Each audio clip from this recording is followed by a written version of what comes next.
Helmet వల్ల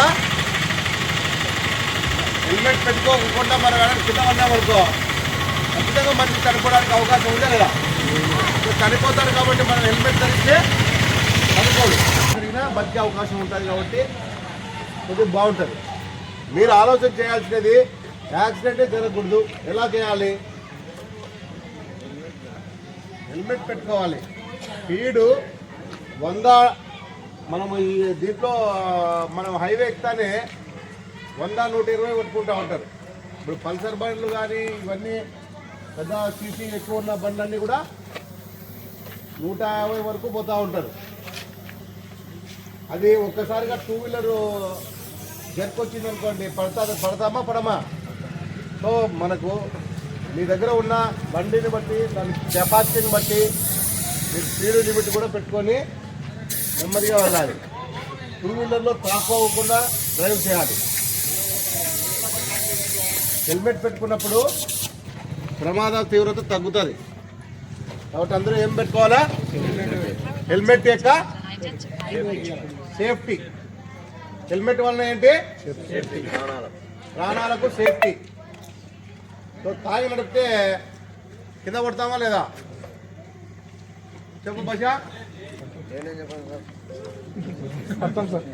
so భాష ఈరోజు పోలీస్ స్టేషన్కి వచ్చి మనోడు తెలుసుకున్నాడు, అర్థమైందా?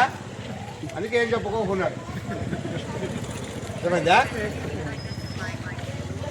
ఈరోజు స్టేషన్కి వచ్చి అతను తీవ్రత తగ్గించుకోవాలనే విషయం మీద కొద్దిగా అవగాహన పెంచుకుంటే మంచిది, ఓకేనా? ఇది రోడ్ సేఫ్టీ మీద. మీ అందరికీ ఇంకొకటి సైబర్ క్రైమ్. ఇప్పుడు మనకి సెల్ ఫోన్, పెద్ద సెల్ ఫోన్ ప్రతి ఒక్క మొబైల్ మా జేబులో కూడా ఉంటుంది. చిన్న మొబైల్ ఉన్న వాళ్ళకి ఎటువంటి సైబర్ క్రైమ్ జరగని ఫేస్బుక్ కానీ వాట్సాప్ కానీ ఇంకా other social media platforms Twitter ఇట్లాంటివి ఏమున్నా కూడా మీరు వాటిని సెక్యూర్గా పెట్టుకోవాలి. మీరు మీ ప్రొఫైల్ లాక్ పబ్లిక్ చేసినారంటే మాత్రం హ్యాక్ అయ్యే అవకాశం చాలా ఎక్కువ ఉంటుంది. ఫస్ట్ ఫేస్బుక్లో మీ ప్రొఫైల్ని మీరు ఫోటోలు అప్లోడ్ చేస్తూ ఉంటారు. మీ ప్రొఫైల్ పిక్తో ఇంకొకటి ఫేక్ వాడు హ్యాక్ చేసిన అనుకో, ఇంకోటి అడిగి మీ ఫేస్బుక్ మెసెంజర్లో సపోజ్ మన భాష పేరు మీద పెట్టుకొని ఉంటాడు, ఇతనికి ఫ్రెండ్ ఏంటాడు, ఇతన్ని డబ్బులు అడుగుతాడు, అర్జెంట్ నాకు నీడ్ ఉంది,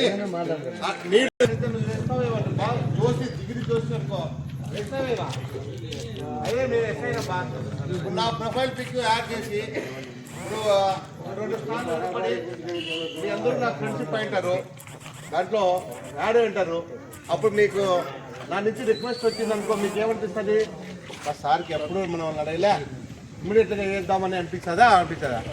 అన్నీ జరిగినాయి, అర్థమైందా? ప్రొఫైల్ పిక్లో మీకు మోసం జరిగి డబ్బులు వేయించుకోవడానికి ఛాన్స్ ఉంది, అర్థమైందా? మీకు bank account link, bank account number మనం ఏం చేస్తాము, కాంటాక్ట్ నెంబర్లో ఇస్తాము, అవునా కదా? దాంట్లో హ్యాక్ అయిందనుకో వాడే లింక్ పంపించుకుంటాడు, వాడే ఓటీపీ చేసుకుంటాడు, వాడే మొత్తం అంతా పెట్టేస్తాడు. ముఖ్యంగా మన ఆధార్ కార్డు లాంటివి పర్సనల్ డీటెయిల్స్, అర్థమైందా? ఆధార్ కార్డు కానీ ఏటీఎం పాస్వర్డ్స్ కానీ ఇంకా మన యొక్క ఏంటివి పాన్ కార్డు ఇవన్నీ ఉంటాయి కదా చిన్నకే, అవన్నీ కూడా మనకి చాలా సెక్యూర్ డేటా. మన పర్సనల్ డేటా ఇవ్వకూడదు ఎక్కడ కూడా సోషల్ మీడియా. మన ఆధార్ కార్డు ఇప్పుడు ఏఈపిఎస్ అని వచ్చింది, Aadhaar enabled payment system. Aadhaar enabled payment సిస్టమ్కి ఏంటి? కర్నూలు లేదంటే ఏలుముద్ర. మనము సిమ్ తీసుకుందామని ఏలుముద్ర వేస్తే వాడు సిమ్ ఏలుముద్రాడు మనకి హ్యాక్ అయింది అనుకో, సపోజ్ మనది నైజీరియా వాడు, ఏ ఉత్తరప్రదేశ్ బీహార్ వాడో మన వాళ్ళని వాడు అక్కడ యాక్సెస్ చేసుకున్నాడు అనుకో, నీ అకౌంట్లో మొక్కజొన్న డబ్బులన్నీ ₹1,00,000 పడిఉంటాయి. వాడు 40,000 ఫస్ట్ 40,000 తీస్తాడు, చూసుకో. ఆధార్ ఎంత గట్టిగా చెప్పండి, గట్టిగా చెప్పండి. 1930 ఎంత గట్టి చెప్పండి. 1-9-3 అయ్యా బాబు చదువుకున్న మేము బాగా చెప్తారు. చదువుకున్న నోరు తెచ్చినాంలే. 1-9-3 డైల్ 100 ఇది టోల్ ఫ్రీ నెంబరు. దీంట్లో సిగ్గుపడడానికి మొహమాటపడడానికి లేదు. ఇది అవేర్నెస్ చాలా మందికి అవసరం. దీంట్లో కూడా ఇప్పుడు ఈ పెద్ద మంది కట్ చేయమంటే కట్టు కాదు మీరు చేయమంటే చేయలేదు. చదువుకున్న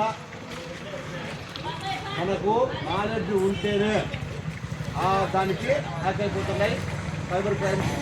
గూగుల్ మన క్రోమ్ చూసామంటే హిస్టరీ రకరకాల హిస్టరీ ఉంటుంది. అర్థమైందా? దాంట్లో ఏ లింక్ కూడా మనము అది తినేది ఉండదు.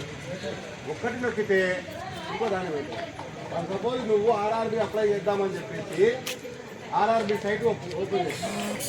ఆర్ఆర్బిలో ఏదో మధ్యలో వచ్చి నీకు కొద్దిగా కలర్ఫుల్గా ఒక మంచి గర్ల్ ఫ్రెండ్ మంచి చాట్ చేయనొచ్చు అని చెప్పేసి ఒక ఫిగర్ వస్తానే దానికి పోతాం కనెక్ట్ అనే ఫైల్స్ వస్తూ ఉంది. అర్థమైందా? ఫస్ట్ దానిది కిసాన్ ఏదో పిఎం కిసాన్ .apk ఈ ఫైల్ చూస్తున్నాయి. అవునా? .apk అనే ఫైల్ ఏది కూడా మీరు దాన్ని సెర్చ్ చేశారంటే అయిపోయింది. అది ఇన్స్టాల్ అని కొడతానే మీ సెల్ ఫోను పోయినట్టనే, అంటే వాళ్ళు చేతుల్లోకి హ్యాక్ చేసినట్టనే. అది దయచేసి చెప్తా ఉన్న రైతులు లేదా ఎంప్లాయీస్ ఆ ఫోన్ని ఎప్పుడైతే మీరు పొరపాటును నొక్కితే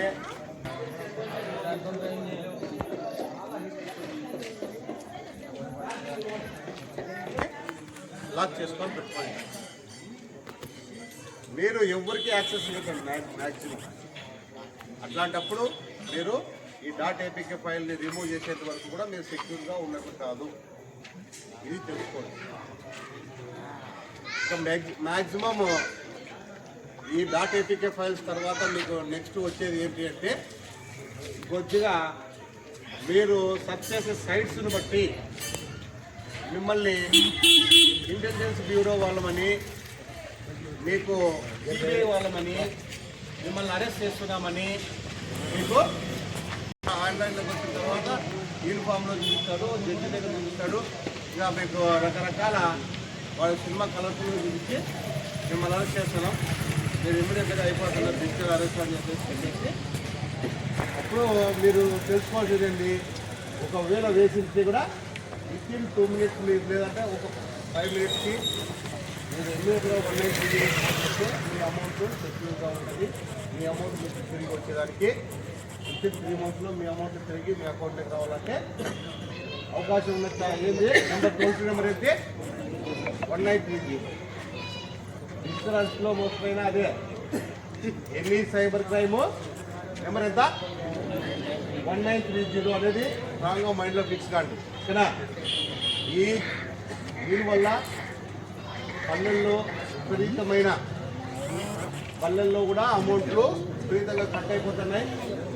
అది ఎలా అంటే కేవలం పిఎం కిసాన్ డబ్బులు పడినప్పుడు లేదంటే ఆర్టీఓ చలానాలు పడినాయని దానికి సైట్ నుంచి నెంబర్ ఆఫ్ అంటే చదువుకున్న వాళ్ళే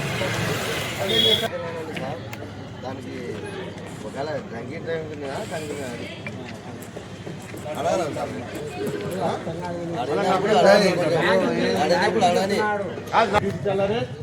.apk ఫైల్ ఇది సైబర్ క్రైమ్.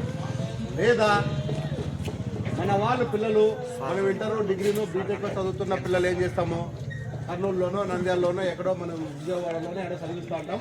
ఆ పిల్లలకి మనీ అవసరం, బర్త్డే పార్టీ ఉంటుంది లేదా న్యూ ఇయర్ పార్టీ చేసుకోవాలంటే ఇంకో 10,000 అవసరం ఉంటుంది. మళ్ళీ మన అంటే ఏదో కాదు వేసుకొని ఫీజు అటు వాడు ఏదో ఒక లోన్ ఫేక్ లోన్ అంటారు. మనీ లోన్ యాక్ట్స్ కొన్ని ఉన్నాయి.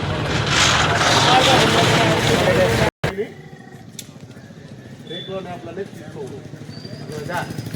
ఇది హార్ట్గా సింపుల్గా మీకు అర్థమయ్యే విధంగా చెప్పినా. ఓకేనా? అందరికి అర్థమైందా? సైబర్ క్రైమ్ మీద కొద్దిగా నాలెడ్జ్ వచ్చిందా? Okay sir. ఏం చేస్తారు సైబర్ క్రైమ్లో? 1930 నెంబర్ కొట్టాలా? సైబర్ క్రైమ్లో డబ్బులు కట్ అయితేనే. ఓకేనా? Okay sir. ఇంకా గ్రామాల్లో ఏం విశేషాలు ఎట్లున్నాయి?